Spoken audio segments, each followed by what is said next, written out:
Assalamualaikum warahmatullahi wabarakatuh. Jumpa lagi dengan saya, Radityan Safi Maulud.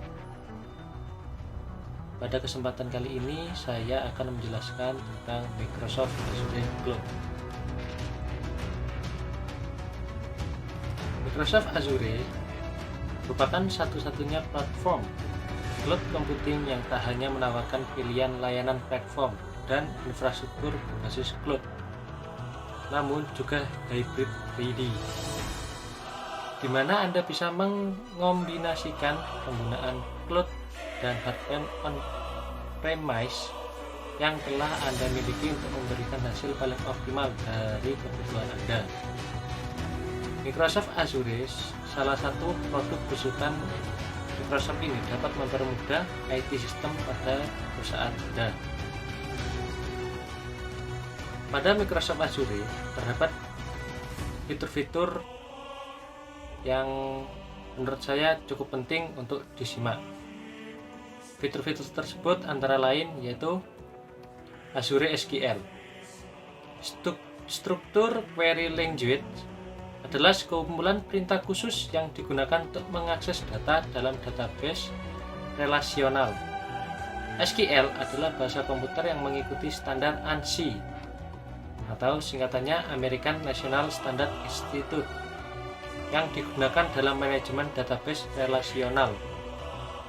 Pada Microsoft Azure terdapat Azure SQL yang merupakan cloud storage dan virtual machine dari Microsoft Azure.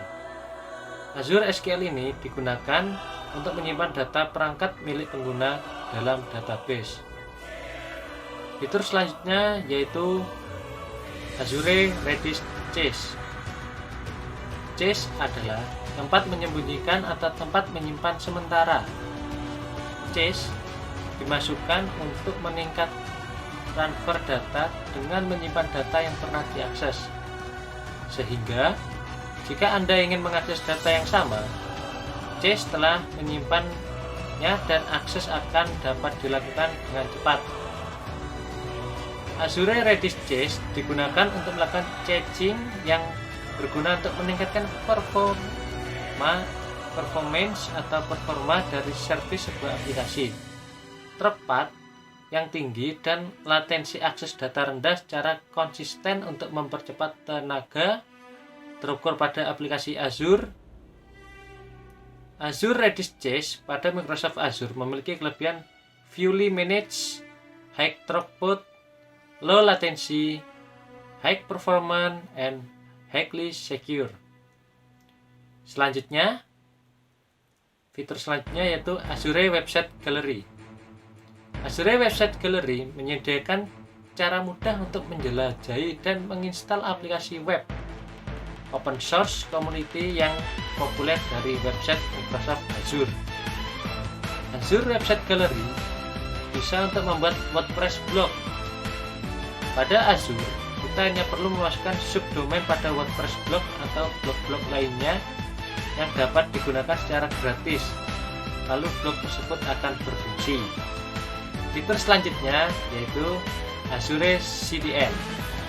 Azure CDN atau Content Delivery Network digunakan untuk membuat CDN yang dapat mengelola file aplikasi atau service seperti JavaScript dan XML agar dapat diakses secara cepat oleh seluruh siapapun yang membutuhkannya dan dari manapun di seluruh dunia.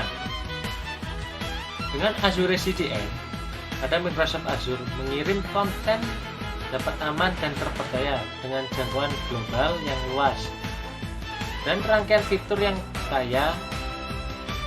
Kelebihan Azure CDN adalah 1. Mempercepat kinerja dan meningkatkan ketersediaan. Yang kedua, cakupan global dengan skalabilitas masif. 3. Pengalaman mudah untuk mengaktifkan CDN dari beberapa penyedia layanan. 4. Memiliki seperangkat API dan developer tool yang kaya. 5.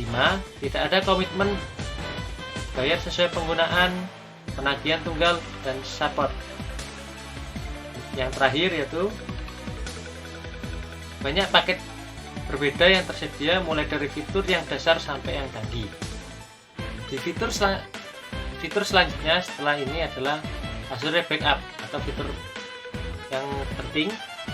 Seperti namanya, Azure Backup digunakan untuk melakukan backup dan recovery bagian yang rusak. Dalam Microsoft Azure, Azure Backup ini adalah cadangan terintegrasi yang sederhana dan handal sebagai layanan. Kelebihan Azure Backup pada Microsoft Azure adalah sebagai berikut. 1. Solusi terpadu untuk membantu melindungi data baik on-premise maupun cloud. Ketersediaan SLA 99,9%, target backup offsite yang handal, backup incremental yang efisien, keamanan terjamin, data akan dienkripsi baik saat transit maupun saat istirahat, geo-replicate backup store.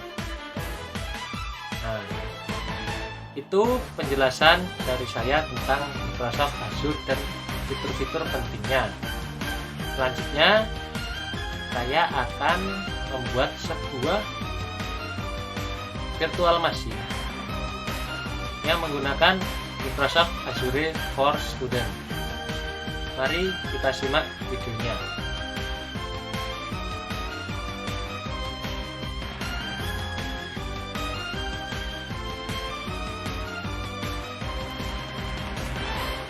Setelah kita menyimak dari penjelasan saya di Microsoft Azure tadi, sekarang saya akan membuat akun pada Microsoft Azure for Students. Microsoft Azure for Students ini diperuntukkan untuk para mahasiswa ataupun para siswa yang sedang menempuh ataupun memiliki akun edukasi. Di sini saya sudah login menggunakan akun Microsoft saya. Tinggal kita mengaktifkan untuk masuk ke dalam Microsoft Azure for Students ini. Kita klik Activate Now.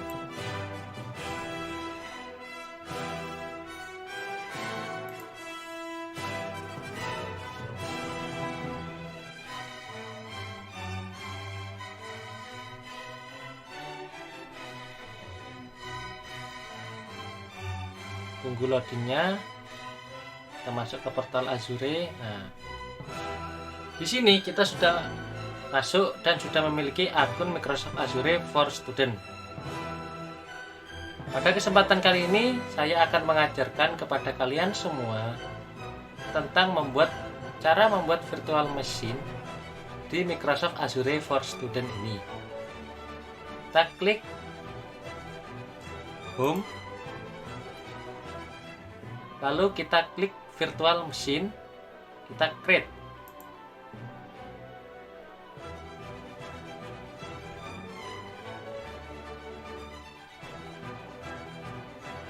Nah,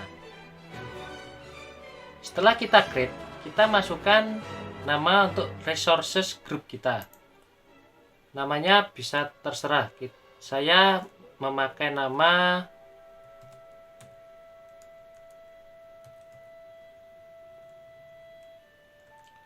Arcom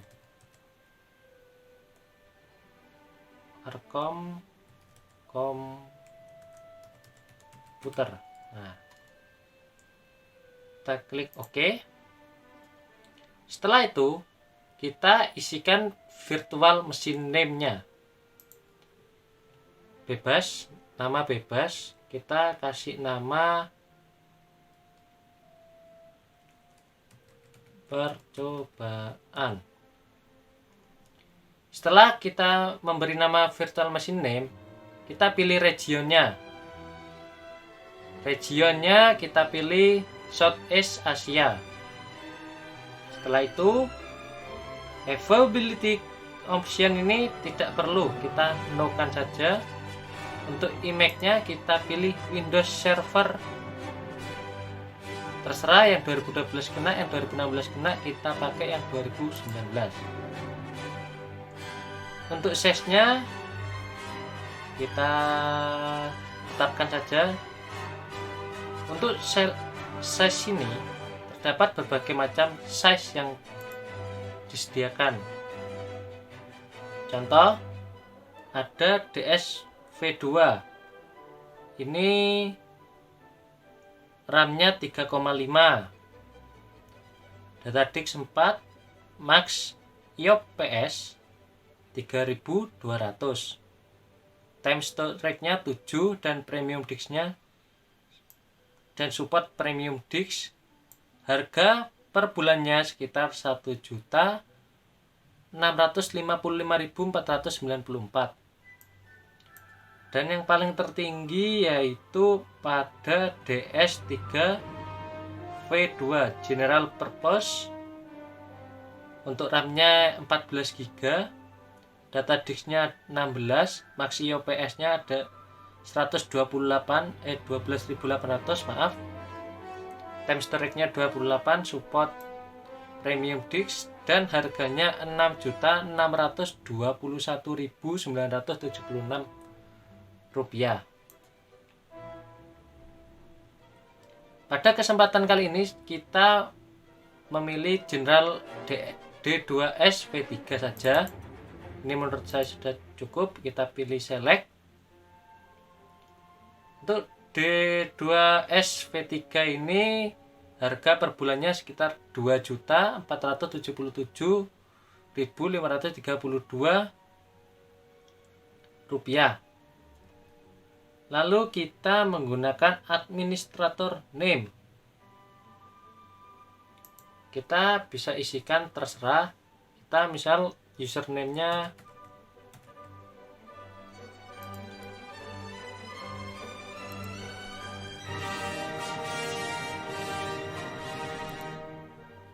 lalu passwordnya yang mudah.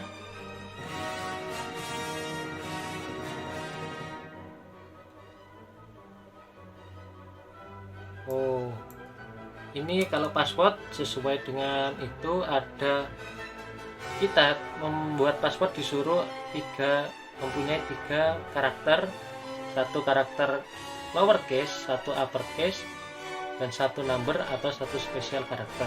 Jadi kita pilih ini saja.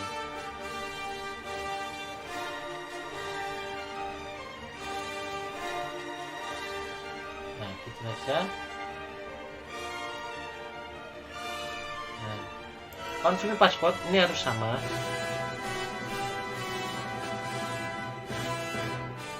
Setelah sama, kita public inbound port, kita pilih allow selected, dan ini untuk what you like use and existing Windows. Kita tidak perlu untuk digunakan di Windows, kita hanya untuk mereview saja. Kita lalu review plus create. Kita tunggu dulu.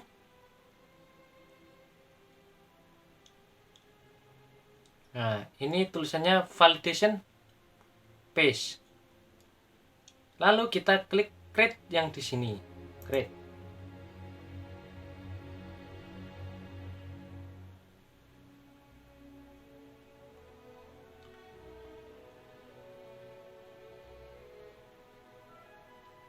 Kita tunggu, masih deployment.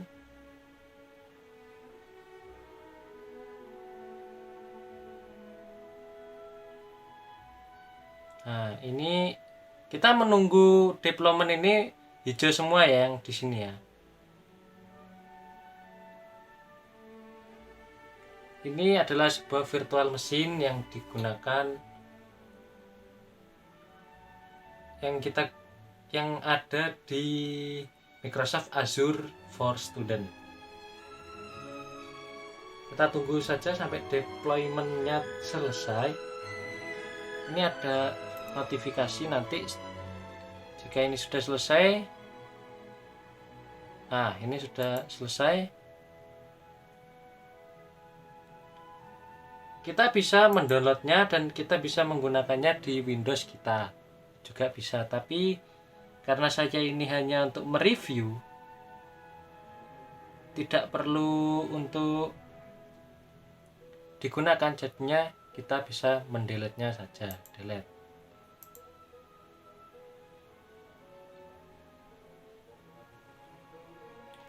Ya, Segitu saja pengertian dari saya. Selebihnya mohon maaf jika ada salah-salah kata dalam pengucapan. Wassalamualaikum warahmatullahi wabarakatuh.